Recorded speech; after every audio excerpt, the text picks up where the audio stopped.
College football, week number 6. I'm down bad. 13-16 now in the year, 3-5 last week. I don't even know what Avery is. I don't even know if he wants to hold himself accountable. I will, though. I will. But be sure to check out our long-form show. It's in the description below, the link to our podcast we're running every week. Me and Avery just talk some more college football, shoot the shit. We could have some good conversations. Go check it out. Also, show is brought to you by Manscaped, our partners over at Manscaped. 20% off with promo code BOX, the best in male grooming. Go check them out. Let's get into the slate. All right, here we go. I'm holding myself accountable, but you don't need to hold yourself accountable when you go 16-9. It's pretty fucking good. Get into some of my plays. First, we have Ole Miss and Arkansas. So Ole Miss, obviously 2 teams that lost last week. I'm taking Ole Miss at home here, -6. Arkansas went up against a tough Georgia team, but I think they're going to kind of run the ball. That's how they get their points. Ole Miss, Matt Corral, they're going to spread it out, throw it all over the yard. I think Ole Miss is just a better football team. Arkansas has been solid all year. So I'm going to take Ole Miss -6 here. I'm starting in Arizona. I love the Sun Devils -13 against Stanford. You want to talk about a letdown spot? The Cardinals coming off a win at Oregon is a team that I want to fade this week. Sun Devils looked more explosive against UCLA. Finally got things going. They're 15th in yards per play. They're running the ball really well. I just don't think Stanford's offense is going to be able to keep up in this game. And I think that Arizona State runs away, wins this game by 28, let's say. But love the Sun Devils -13. Next, we have the Red River Shootout. Not the rivalry, it's a shootout, old school ball. I am taking the over 63.5. This is another principal game. It is awesome to see these two teams play each other. All-time uniform game, all-time venue game. 63.5, decent amount of points for this game, but I'm going to take it. Shenanigans always happen in this game. 63.5, that's fine for me. Take the over. Word of warning here, I probably wouldn't recommend doing this yourselves, but I'm going to do it. I'm taking Virginia +2.5 on the road at Louisville. You never like to take a short road dog, but I am going to. I love Virginia, their passing offense. They're throwing the ball, I think, 3rd most in the country per game, and they're extremely efficient. I think they're top 5 in passing yards as well. I don't think Malik Cunningham can keep up. They kept up last week against Wake Forest, but I don't think they will against Virginia. I think Virginia picks up another big win on the ACC schedule here, covers the 2.5, but I think they'll win this game outright. America's least favorite quarterback, Bo Nix, is at home against the Georgia Bulldogs. Georgia has solidified themselves as probably the 2nd best team in the country right now, but Auburn, 15.5-point favorites at home. Maybe a little letdown spot here for the Georgia Bulldogs.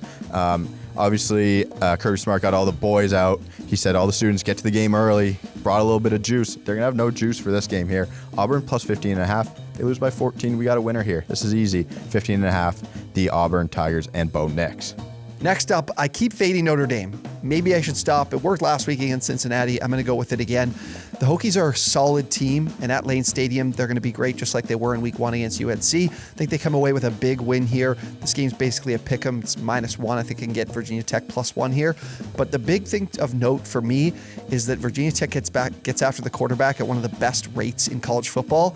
And Notre Dame's pass pro is terrible. I think they're 117th in the country in QB sack percentage. I think they give up a sack on 10% of plays, a little bit more than 10%. So I love the Hokies here. This is just another week where I think Notre Dame is not in a good matchup. So I'm going to go against them again, and hopefully it works out. I think Virginia Tech wins this one outright. Next, on to the Big Ten, Michigan and Nebraska. Michigan's been good, really good all season. I cannot wait for them to fuck up at some point here as an Ohio State fan. Nebraska coming off a shit kicking in Northwestern last week. You think, oh, 2 teams that can score?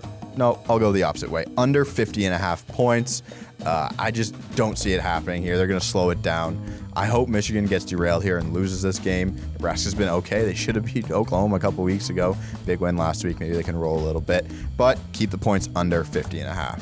Last game, got to give you an over. And go to my favorite quarterback in college football, Nick Starkel. Go look this guy up. He is a seasoned veteran. I think this is his 7th season in college football. He's been at Texas A&M, Arkansas. Now he's all the way out in San Jose with the Spartans.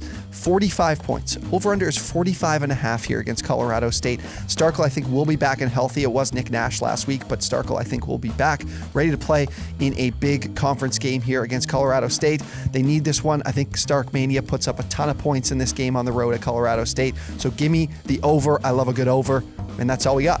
In my final game, I am going Bama and Texas A&M. I am taking the Crimson Tide -18 points.